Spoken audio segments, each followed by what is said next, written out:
All right, everyone. 2 new House retirements among the Democrats were announced yesterday, bringing the grand total of Democrats that aren't seeking re-election to their House positions to 28. Link in the description, archived, of course. You can check the chart for yourself. And secondly, and I'll pin this down below as well, this is kind of special, I wrote a Substack article the other day basically explaining this and why it's fairly meaningful going into a midterm season. If you look back in the last 20 years especially, since the year 2000, and you look at the midterms and the main elections, because of course House members are up every other year, the average for Republicans is typically a few people higher than the average for Democrats, historically, again, for the last 2 decades. A few years before that, there were a lot more retirements, so that sort of skews the data. We'll just focus on fairly recent politics. So, basically, living memory for millennials. Typically, more Republicans retire than Democrats, narrowly. And the number of Democrats that retire is under 20. So looking at this, with 28 Dems retiring, if we go all the way back to 1994, this would already, again with, many months before the midterms, it would already be tied for the second largest number of Democrats that decided not to seek re-election. As far as the Republicans, historically, in that same period, it's on the lower end. It's only 14 people right now. The average is closer to 20, maybe 22. So this should probably give you an indicator that when you read a legacy media article, it's basically cope posting at this point. It says, well, yeah, quite a few Democrats are retiring, but it's not that abnormal. It's not that far out of the ballpark of recency, which is quite clearly false. It's not an indicative of demoralized Democrats, or if they are, here's 10 reasons why they shouldn't worry too much. It's indicative of fucking panic. You haven't had the Republicans have a registration advantage of 5 points, I think, in living memory. There have been times on state levels, they can go up and down and stuff. I know that they've had a little bit of an advantage in a few states recently that's been growing. Certainly Florida at this point. Thanks, Scott Pressler. Pennsylvania, they're evening the gap. You have not had a nationwide advantage this large, I think, since the Reagan era. That's significant. You haven't had a congressional ballot that favored Republicans. I know that it's narrowed now, although there's some fuzziness in the polls. You haven't seen the Republicans ahead by a substantial margin in the generic congressional matchup, except at a couple of points in recent memory that happened to coincide with huge failures by Democratic administrations. You think of Shovel Ready and things like that from the Obama days. Basically the junior version of Build Back Better, which is thankfully stalled and probably dead at this point. 28 House Dems is already well above the average. Again, tied for second place, which I think was 96. 94 was more. Or was it 92, actually? Sorry. Getting my years wrong. That's significant. That's because of demoralization. They're looking at Biden's polling. It's low and trending in the wrong direction. They're looking at the stalled agenda. It's not being stalled because of the GOP. It's being stalled because Manchin and Sinema are like, hey, we're not getting rid of the filibuster. Will you please stop? What does the Democratic Party do? Fire more ammo at Manchin and Sinema attacking its own members while pushing through critical race theory, which has alienated parents. Biden making his crazed MLK comments, which probably alienates some black voters. You've got the return of Islamofascism to U.S. soil for the first time in several years, which probably doesn't help with Jewish voters. The economy is being screwed with. Lockdowns are fucking small businesses, losing a large number of Hispanic voters.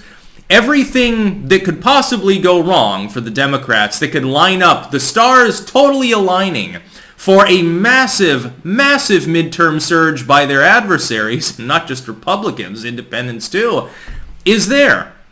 Everything. Biden will be lucky if he doesn't get removed from office at this point. That's how terrible he has been. Hell, despite the legacy media circling wagons from him, I don't think that, at least among lay people, I mean, if you go to Twitter, if you go to 4chan and shit, if you go onto the internet, you're interacting, well, other than some glowing ones, you're interacting with regular people.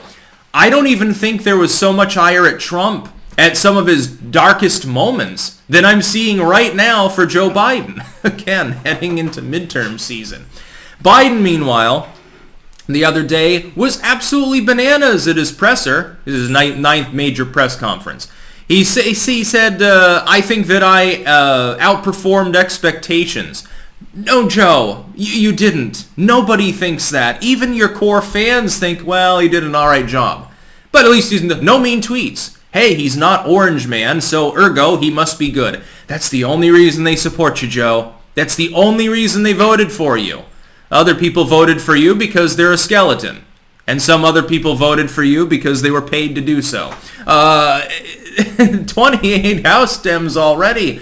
And this isn't significant. Again, one more House Dem decides to retire or seek another office, and it's already the second largest number in recent memory. We're talking since the dawn of the Clinton era. In fact, I think the end of the Herbert Walker era, actually. Yes, that's significant. You realize that when that was happening, the baby boomers still had hair. The Gen Xers were a bunch of fucking teenagers. And in fact, some of them not quite in their teens, I think. That was a while ago. What was trending on the radio at the time? I don't even think that Kurt Cobain had dropped a single yet.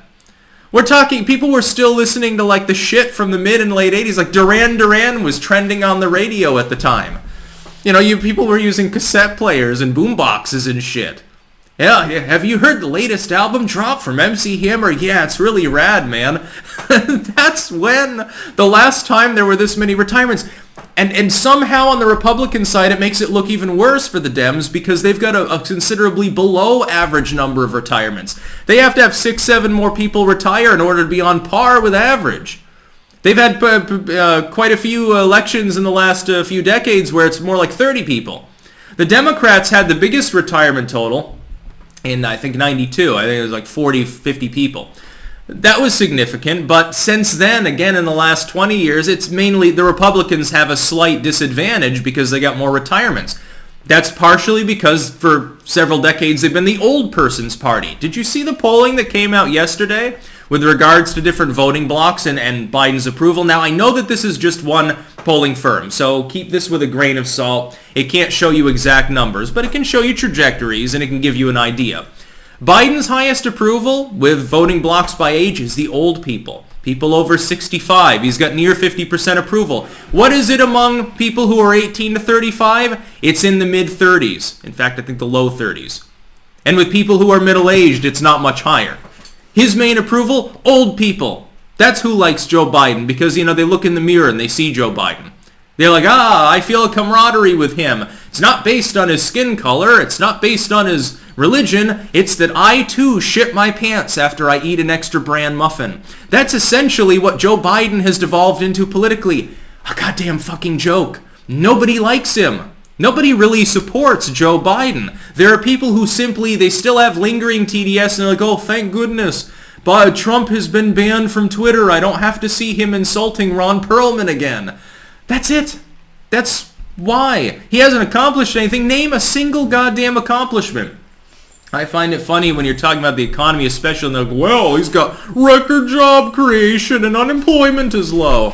No, labor force participation is low, and the unemployment rate is being fucked with by that. If you look at the number of jobs, it's still down by almost 15% from pre-pandemic heights, which were created by Trump when the unemployment rate was genuinely low with high labor force participation. Biden ain't done shit other than create mass inflation. By the way, using the metrics that were being used in the last wave of hyperinflation under Carter, the real inflation rate would be closer to 15 to 20%.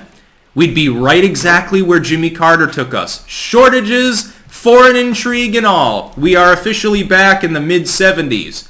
What a terrible time to be around. The only good thing about the 70s was Black Sabbath. Everything else fucking sucked. Talk to people who lived through the 70s. A lot of them will agree with you. That's about all. Peace out.